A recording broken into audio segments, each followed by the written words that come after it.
Não tava esperando por nada disso. Eu realmente pensei que o Burkart fosse muito mistério.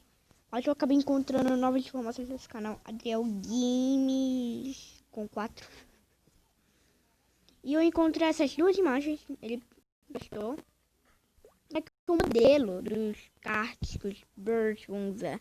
Eu não sei se vai ser só default. Se for default, eu não vou querer, porque eu quero... Pô, mano, eu quero outros personagens, cara. Pra postar corrida.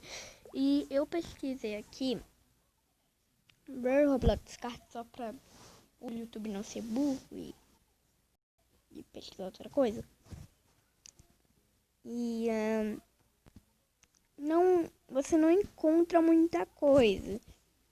Mas também nesse canal aqui, um vídeo de 3 semanas atrás, dá pra ver que tem... olha aqui, ó. Essa foto será um spoiler. É um spoiler, na verdade, de Burkart. Então tá confirmado.